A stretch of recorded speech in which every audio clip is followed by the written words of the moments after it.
Today I am going to teach you the lessons these are and those are.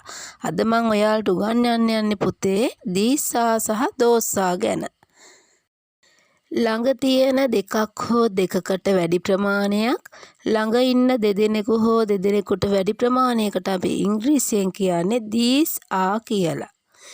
ඒ වගේම දුර ඉන්න දෙදෙනෙකු හෝ දෙදෙනෙකුට වැඩි ප්‍රමාණයක් දුර තියෙන දෙකක් හෝ දෙකකට වැඩි ප්‍රමාණයකට අපි ඉංග්‍රීසියෙන් කියනවා those are කියලා.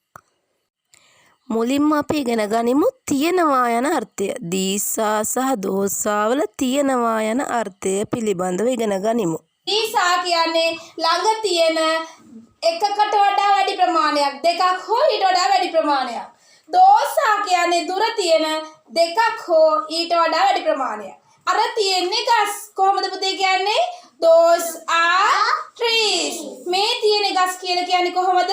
these are trees. බලන්න ඒක singular noun එක කොහොමද කරන්නේ? singular කියන ඒක වචන නාමපදෙ මේ බලන්න. this is an ink bottle. කොහොමද කියන්නේ මේකට මේ තියෙන තින්ත බෝතලයක් කියන්නේ කොහොමද පුතේ? this is an ink bottle. මෙතන තියෙනවා දෙකක් මේ තියෙන තින්ත බෝතල් කියලා කියන්නේ කොහොමද පුතේ? these නෑ පුතේ මේ තියෙන තින්ත බෝතල් නම් these are ink bottles කියලා කියන්නේ. මෙහෙම දුර පෙන්නලා කියනවා මම අර තියෙන තින්ත බෝතලයක් that is an ink bottle. තියෙන තින්ත බෝතල් කොහොමද කියන්නේ? those are ink bottles. බලමු අපි examples අරගෙන I can get some example for you. These are trees. මේ තියෙන ගස් තුනක් තියෙනවා පේනවද ඔයගොල්ලන්ට? මේ ළඟ නේද තියෙන්නේ.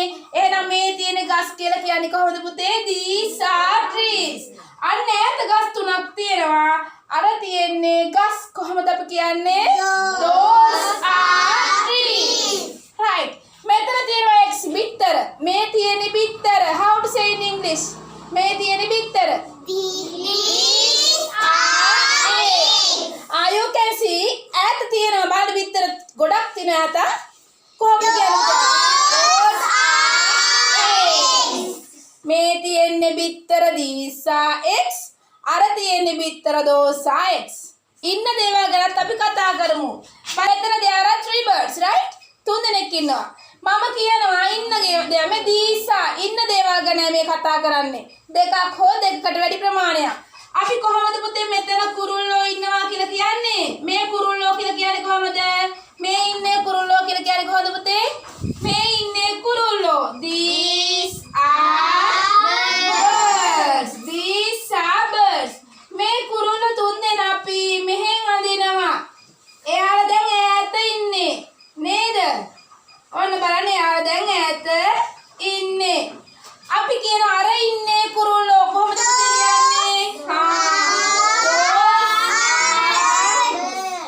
Those are birds. Right. මේ ඉන්නේ මිනිස්සු. කොහොමද පුතේ? Men's කියලා කවුරුත් නෑ පුතේ. Men. These are men. මේ ඉන්නේ මිනිස්සු.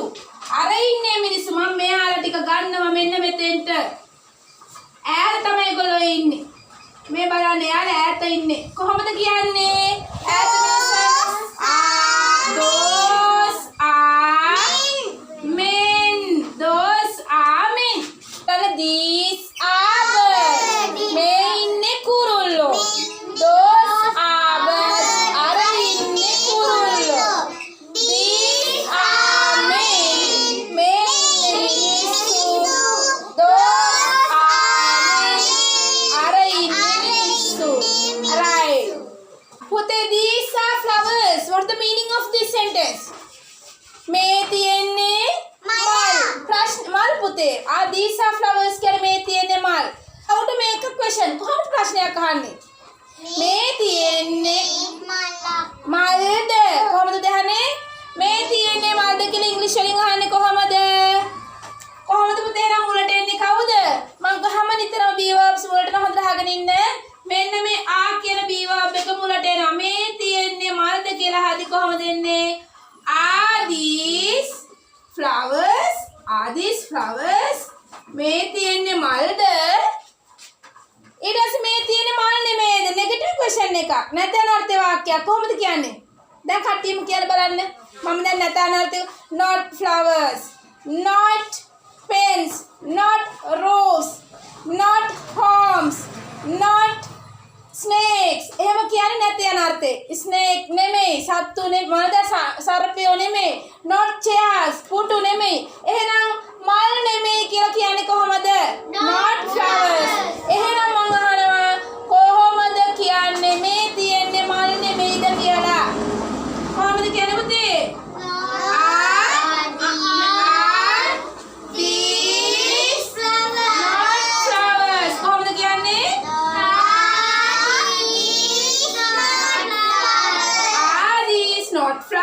මේ තියෙන මල් නෙමෙයිද? No no, these are not flowers. මේ තියෙන්නේ මල් නෙමෙයි කියලා කියන්නේ කොහමද? These are not flowers. These are not flowers. තව එකක් අපි හදමු. Those are girls. Those are girls. What's the meaning of that sentence? What is the meaning of this sentence? Those are girls.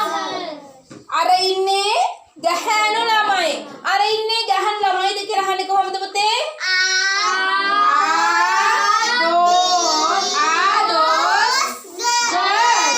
those girls. අර ඉන්නේ ගැහැණු ළමයිද? අර ඉන්නේ ගැහැණු ළමයි නෙමෙයිද?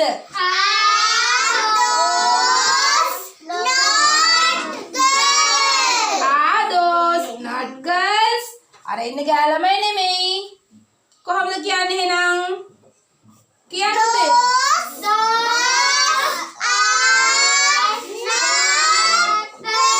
Those are not girls. පැහැදිලිද? මෙහෙම වාක්‍යයක් නිර්මාණය කරපුවම මේ වාක්‍ය ප්‍රශ්නාර්ථයක් ලකුණ යොදන්න ඕන ප්‍රශ්නයක් අහද්දී. පේනව නේද පුතේ? ප්‍රශ්නයක් අහද්දී be verb එක තමයි මුලට එන්නේ. තේරුණානේ? එතකොට be verb එක මුලට ආවට පස්සේ අනිවාර්යයෙන් එතනින් ප්‍රශ්නයක් කියලා පේනවා. question mark එකක් අපි දාන්න ඕනේ. බලන්න. These are flowers. මේ තියෙන්නේ මල්. Are these flowers? මේ තියෙන්නේ මල්ද? Are these not flowers? මේ තියෙන්නේ මල් නෙමෙයිද? These are not flowers. මේ තියෙන්නේ මල් නෙමෙයි. Those are girls. අර ඉන්නේ ගැහැණු ළමයි.